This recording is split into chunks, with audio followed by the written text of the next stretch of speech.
Hey, what's up, bro? It's Gains.by Fenton here. And in this video, I'm going to be talking about how you can build a six-pack in 90 days without living in the gym. This is going to be for my busy guys who are limited on time and they want a good method on how they can get a six-pack and look incredible, all while having that top-notch career. All right, so let's talk about phase one, the habit foundation. This is going to be weeks 1 to 4. All right, the core message from this phase is that this is going to be about systems, not results. We're building habits that are going to stick in the long run, okay? We're establishing habits that's going to be your baseline for when we progress into further phases that I'll discuss in this video. So getting into your nutrition steps, you're going to start tracking calories with MyFitnessPal. You're going to track everything that you consume, including fucking coffee, snacks. Everything is going to get tracked with the app. You're going to calculate your maintenance calories. A simple way to do that is to take your body weight and multiply that by 15. Now, me personally, bro, I weigh 180 pounds. So if I multiply 180 by 15, that gives me a 2,700 calories that I should consume to maintain. And that's about actually what I eat, interesting enough. So the formula works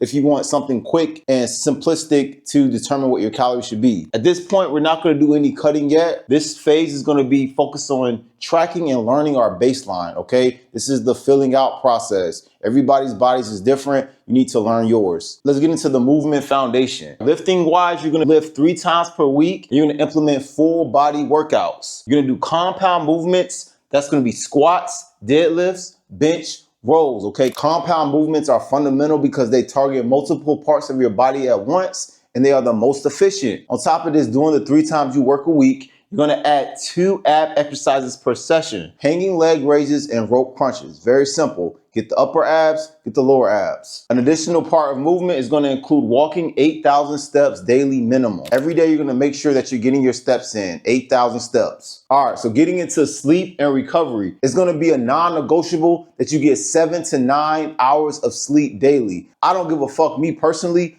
I'm always gonna make sure that I prioritize my sleep because I know that when I get my sleep and my rest in, that is when I'm gonna see the most gains. That's when I'm gonna feel the best. That's when I'm gonna be more efficient. So make sure that you're getting your rest in during this phase. Your abs recover while you sleep, not while you're awake. Now let's get into phase 2. This is gonna be the cut phase, weeks 5 to 8. The core message is now we're gonna create the calorie deficit, all right? We're gonna start getting into the process of cutting the fat off our bodies. This is where abs are gonna start showing up. So let's talk about the nutrition dialing in. We're gonna drop to a 500 calorie deficit from our maintenance calories. So where we maintain, we're gonna drop our calories down by 500. Our macro targets is gonna be 1 gram of protein per pound of body weight, and the rest is gonna be split between carbs and fat. So you're gonna make sure that at bare minimum that you are getting 1 gram of protein per body weight, and you wanna include a significant amount of carbs in your macros so that you make sure that you have enough energy while you're in a deficit. Getting into mealtime, and one thing that I preach that it does not matter how often you eat throughout the day. That is a fucking myth. I only eat 1 meal a day and I still look in great shape. So I don't want you to concern how often you eat. Only thing I want you to concern is that you're hitting your macros and you maintain that 500 caloric deficit. All right, so let's get into the training intensification. So in phase 2, we're gonna up the training a little bit. Here we're gonna be lifting 4 times per week. That's gonna include an upper and lower split. So upper, lower, upper, lower. All right, so your upper is gonna hit chest, back, shoulders, arms, and core.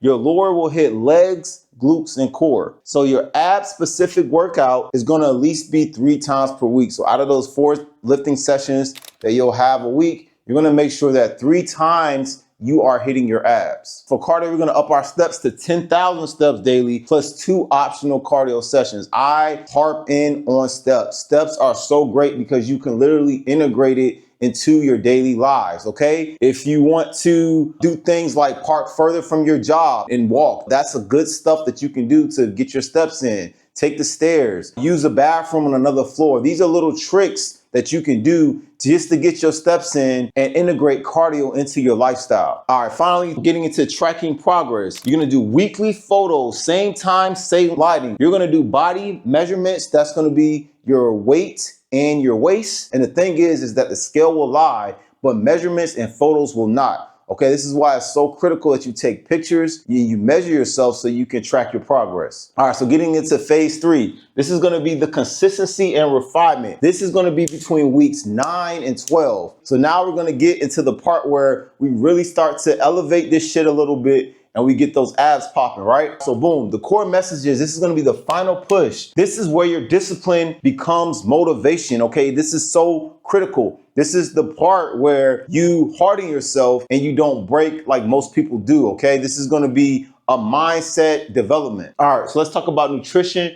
precision. You're gonna adjust your calories based on progress, and you may need to deepen the deficit depending on what you're seeing. Because again, everyone's bodies is different and everybody responds to certain habits in different ways. It's just your genetic makeup. You're gonna have one refeed day. What do I mean by refeed day? You're gonna have one higher carb day per week to reset hormones, okay? So one time out of the week, you're gonna go back to your maintenance. You're gonna not be in a deficit, okay? That's something you're gonna do to give yourself that extra replenishment of your hormone. All right, when it comes to hydration, you're gonna make sure that you drink a gallon a day, and this helps with definition. I promise you, bro, I drink a gallon a day, and this is something that helps me look shredded all the fucking time, bro. In fact, the only time I don't look shredded is right after I eat, because I eat 1 meal a day and I have all that food in my stomach. Aside from that, I look incredible all throughout the day. And a big part of that is that I hydrate with a gallon of water a day. Talk about the training peak. Your lifting is gonna be the same 4 times a week split, but your intensity is going to increase. So some things on how we're gonna do that is we're gonna do drop sets on the last ab exercise set, okay? Our core volume is gonna be up 4 times per week. So now every day in the gym, we're working core, and we're gonna up our steps to 12,000 steps daily, okay? We're gonna implement a significant amount of cardio to look incredible. This is gonna be vital. So getting into the mental game, this is where the magic happens. This is where you're gonna change your mindset and the body will follow, right? Your body follows the mind. So week 9 to 12 is gonna be mental warfare. Your body is gonna wanna quit,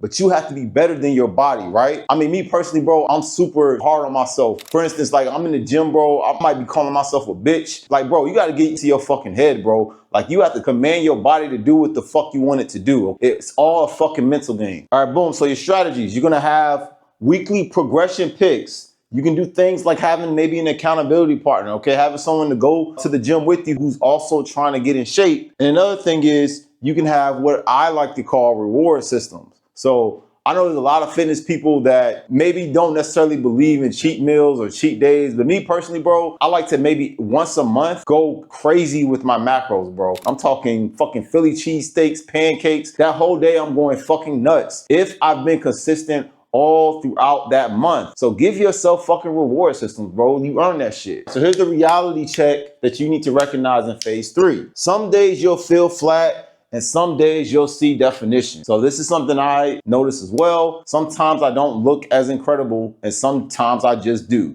Your body fluctuates. It's the nature of the beast, and you should not let that discourage you. And this is all part of the mental game on how you defeat the negativity in your mind and get the results that you want. So now I'm gonna talk about troubleshooting and common mistakes. So let's talk about the 4 biggest mistakes that you can make using this phase 3 process. The first mistake is doing too much too fast. You need to start with phase 1 habits. You don't want to just jump the gun and just hop into the hardest system, because you're going to get burned out and you won't stick to it. All right, mistake number 2 is expecting results in 2 weeks. This shit is going to take at least 8 to 12 weeks minimum, bro. Like, it takes time to refine habits that gets you the body that you want. Mistake number 3, this is a big fucking huge mistake, bro, and that's neglecting your sleep. Your sleep is honestly one of the most important things you can do, is make sure that you're getting adequate sleep and that you are also in tune with your stress levels. You want to maintain stress, bro. You want to always be calm no matter what. Honestly, me personally, I practice stoicism. I would literally, bro, in a stressful situation, I would just tell myself to be calm. It's something you have to practice, but managing your stress is super, super important when it comes to having a great body and instilling discipline. All right, so getting to mistake number 4, that is only doing crunches.